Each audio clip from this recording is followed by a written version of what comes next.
नीतीश कुमार का हाथ भारतीय जनता पार्टी के लोगों ने बांध रखा था कि उनको नियुक्ति नहीं करने दे रहा था। जो ही हमारे साथ सरकार बनी 4 लाख लोगों को हम लोगों ने नियुक्ति दिया बिहार में। रेवड़ी बांटने से देश की जनता किसी को सरकार दे देगी, ये मुझे विश्वास नहीं है। नमस्कार, मेरा नाम प्रेम है और आप लाइव स्ट्रीम देख रहे हैं। महिला वोटरों को लुभाने में सभी दल के लोग हैं जो लगे हुए हैं। देखिए, पिछले दिनों गैस सिलेंडर के जो कीमत है उसको कम किए गए, तो नीतीश कुमार हर बार गिनवाते हैं कि उन्होंने महिला के कहने पे शराब बंद किया। बात करने के लिए हमारे साथ आरजेडी के कद्दावर नेता हैं, विधायक हैं Sudhakar Singh. Sir, gas cylinder का पिछले दिनों जो रेट है वो कम किया गया, कैसे? देखिए, गैस के सिलेंडर का पैसा बढ़ाते जा रहे थे देश की सरकार में बैठे लोग अपने राजकोष को सुधार के लिए। पैसे की उनके पास किल्लत थी भारत सरकार, तो गरीबों से पैसा वसूल रहे थे अतिरिक्त।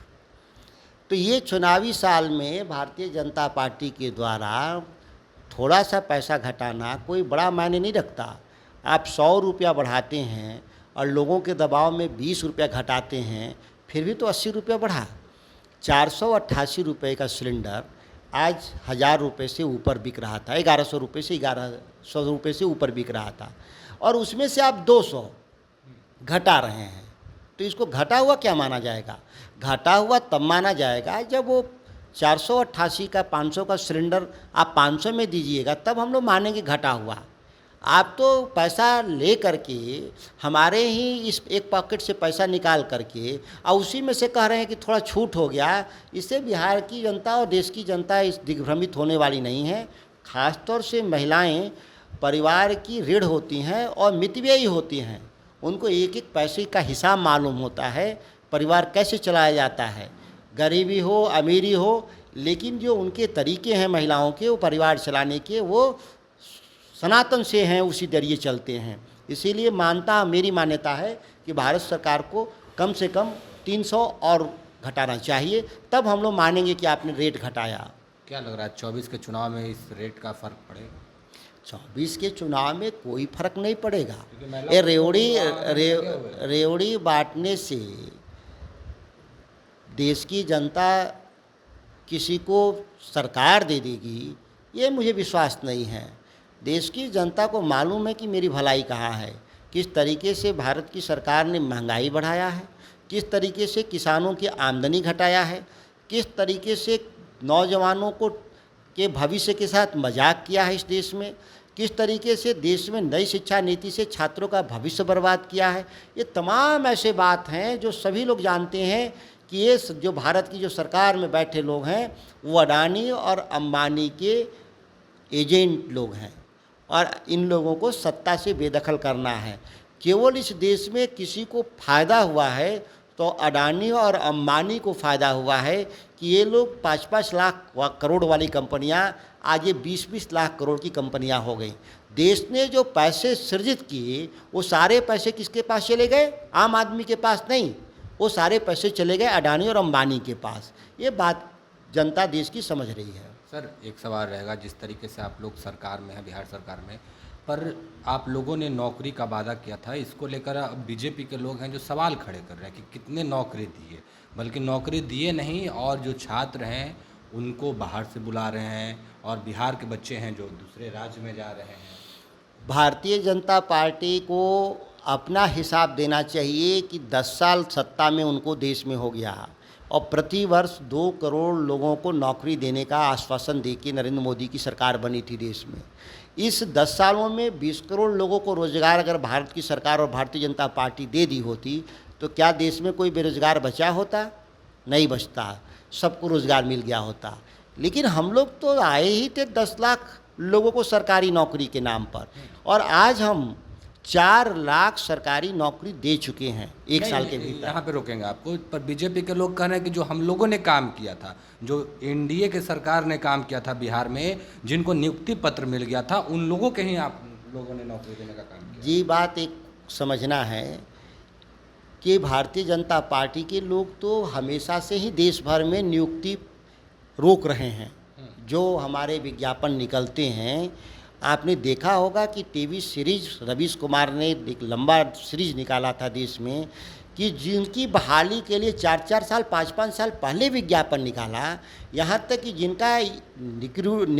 जिनका कंपटीशन में क्वालिफाई कर गए थे, ऐसे लोगों को भी नियुक्ति पत्र भारतीय जनता पार्टी नहीं दे रही थी।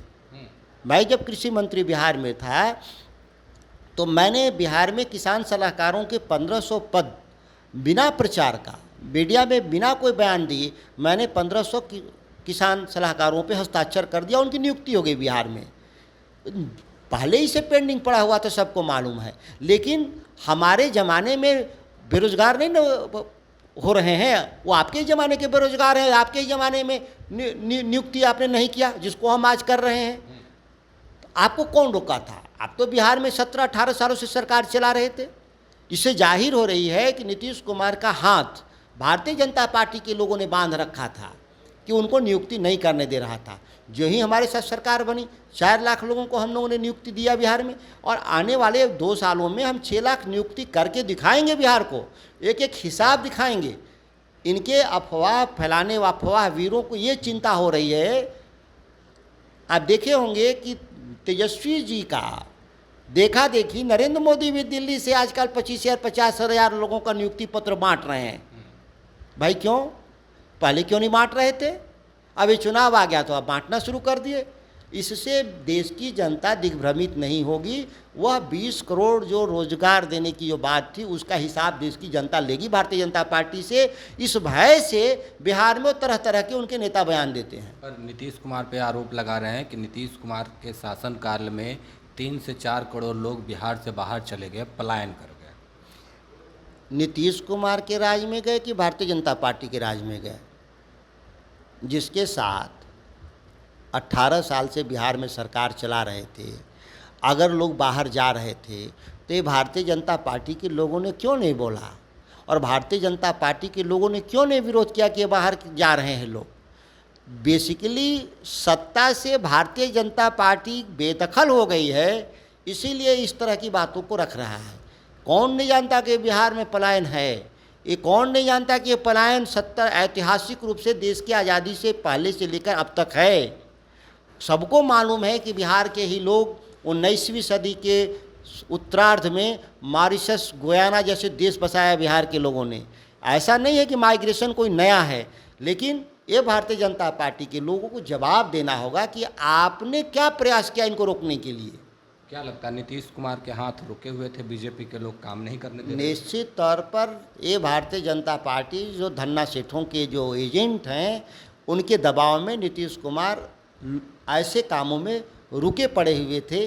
आज हमारे राष्ट्रीय जनता दल के साथ सरकार में है तो हमारी बच्चों को रोजगार मिल रहे हैं, बहाली शुरू हुई है, विकास के कई आयाम किसानों के पक्ष में फैसले लेने के करीब हम लोग हैं। अच्छा, एक आखिरी सवाल है, अगर लालू प्रसाद यादव का एक बैडमिंटन खेलते हुए वीडियो आया था, उसके बाद सीबीआई के लोग हैं जो सुप्रीम कोर्ट में गए थे और बोल रहे थे कि उनका जो बेल है वो उसको कैंसिल किया जाए। सीबीआई एक स्वायत्त सरकारी संस्था की जगह एक राजनीतिक दल के कार्यकर्ता के तौर पर एक्ट कर रहे हैं सीबीआई के लोग।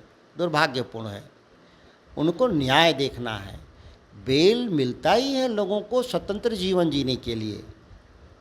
ये कोई बेल में कंडीशन भी नहीं था कि आप खा नहीं सकते, आप सो नहीं सकते, आप खेल नहीं सकते, आप कपड़ा ठीक से नहीं पहन सकते। कहाँ बेल में लिखा हुआ था? और कभी ऐसा होता भी नहीं। एक जब भी हम बेल मिलता है तो उसको पूरे जो जीवन की आर्टिकल 21 के आधार पे जीवन जीने की जो गारंटी है वो गारंटी के साथ बेल मिलता है। ये सीमित बेल नहीं था। क्या लगता है लालू प्रसाद यादव से जो स्वस्थ हो गए और उन्होंने साफ शब्दों में कहा कि नरेंद्र मोदी को ठीक कर दें, क्या लगता है इससे डर गए लोग? लालू यादव का भय ही तो है कि भारतीय जनता पार्टी को बिहार में गठबंधन करना पड़ा उन दलों के साथ जिन दलों का अभी तक रजिस्ट्रेशन नहीं हुआ, उन दलों के साथ गठबंधन करना पड़ा भारतीय जनता पार्टी को जिन दलों के पास कोई चुनाव लड़ने का अनुभव नहीं है।